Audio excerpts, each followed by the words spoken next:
है divine retreat centre versus state of Kerala में कि उनको एक लोकस बनता है कि कोई भी अगर चीज़ होती है तो वहाँ पे उनके जो भी अधिवक्तागण हैं वो रह सकते हैं।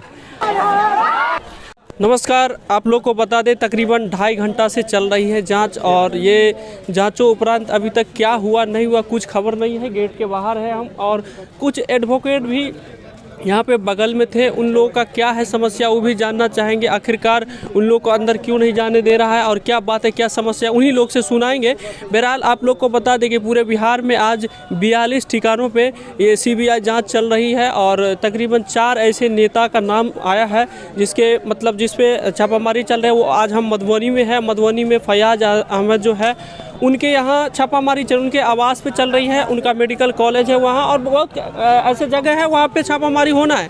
लेकिन अभी हम जो है इनके आवास पे ही है और कुछ देर पहले लाइव चलाए थे और आगे देखेंगे कि बहरहाल क्या निकल के आते हैं, क्या होते हैं। कुछ एडवोकेट है, उन लोगों का क्या है राय, उन लोगों से जानेंगे। बहुत गर्मी हम अधिवक्ता की एक टीम जो है फयाज साहब के प्रतिनिधि के कहने पर जो है हम लोग यहाँ आए कि सीजर लिस्ट वगैरह अधिवक्ता के समक्ष बने, लेकिन यहाँ कोई भी पदाधिकारी सहयोग करने के लिए तैयार नहीं है, बात तक नहीं कर रहे हैं। कैसी टीम है क्या है, आवेदन दे रहे हैं, आवेदन को भी एक्सेप्ट नहीं कर रहे हैं। बाकी के लिए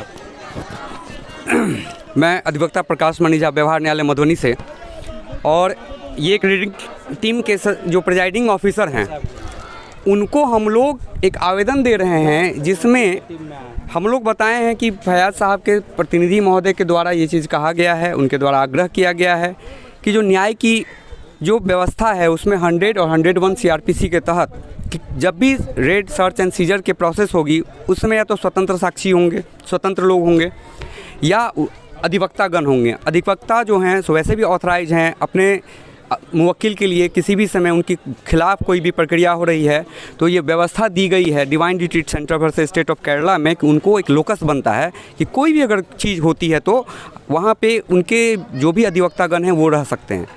हम रेडिंग में इस तरह की बात रुकिए हम बता रहे हैं अभी हमने नहीं, हम जो बात बता रहे हैं आपको सुनिए कि हम लोगों ने एक आवेदन प्रिजाइडिंग ऑफिसर को हम दे रहे हैं जिसमें अनुमति मांगी जा रही है कि निश्चित रूप से सर्च एंड सीजर स्वतंत्र व्यक्ति के समक्ष ही होनी चाहिए, या हम लोग रिप्रेजेंटेटिव हैं तो हमको अलाउ करे या नहीं अलाउ करे। किसी भी तरीके की परमिशन नहीं दी जा रही है, किसी भी रेडिंग टीम के पार्टी के नेम प्लेट स्पष्ट नहीं है, कोई अपना नाम नहीं बता रहे हैं, डेजिग्नेशन नहीं बता रहे हैं और ये नहीं बता रहे हैं कि कौन सी एजेंसी आखिर में सेंट्रल कौन सी एजेंसी सीबीआई या ईडी कौन सी एजेंसी रेड कर रही है वो नहीं बता रही है।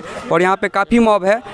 आगे की जानकारी एक चीज़ हम जानना चाहिए, क्या ऐसा संविधान में है कि जो सीबीआई कर रहे हैं उसमें आप दखलंदाजी? सीबीआई के बारे में हम नहीं कहेंगे, लेकिन हमारी एक व्यवस्था 100 सीआरपीसी के तहत है और 101 सीआरपीसी के तहत है कि निश्चित रूप से स्वतंत्र व्यक्ति के उपस्थिति में ही, और 41D कहती है कि अगर एडवोकेट रखना चाहें तो उनकी उपस्थिति में ही सर्च एंड सीजर का प्रोसेस होना चाहिए, ये निश्चित रूप से होना चाहिए।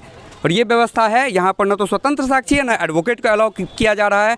और हम लोगों को एप्रीहेंशन है या माननीय सांसद महोदय को ये एप्रीहेंशन है कि निश्चित रूप से कुत्सित राजनीति के तहत उनको फंसाने के उद्देश्य से कुछ न कुछ एक्ट किया जाएगा। एक राजनीतिक एजेंडा है और कुछ नहीं है, इनको फंसाने के लिए इस तरह का हरकत किया जा रहा है और जिससे उनकी छवि धूमिल हो। लीजिए एक व्यक्ति और है, क्या नाम है आपका? जी, मेरा नाम संजय कुमार हुआ, मैं अधिवक्ता हूँ और ये अधिवक्ता की टीम प्रकाश मनीजा, महताब आलम दोनों मेरे ही नेतृत्व में आई थी।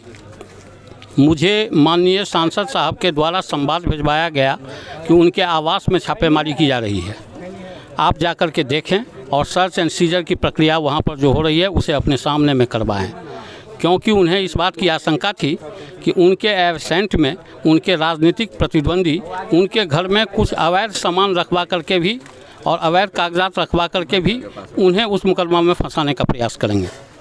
इस वास्ते उन्होंने मुझसे आग्रह किया कि आप जाएं वहां पर, चूँकि सीआरपीसी की धारा 100 और 101 कहती है कि कोई भी सर्च एंड सीजर अगर होती है तो इंडिपेंडेंट पर्सन के समक्ष में होनी चाहिए और उसका विटनेस एज ए विटनेस उसका उस पर हस्ताक्षर होना चाहिए।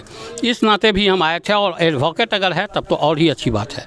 मैं यहाँ सीबीआई टीम हो या ईडी टीम हो, डेजिग्नेशन तो कुछ पता नहीं चल पा रहा है कि आखिर ये लोग कौन हैं, कहाँ से आए हैं, किस आधार पर आए हैं, इसकी कोई जानकारी नहीं मिल रही है।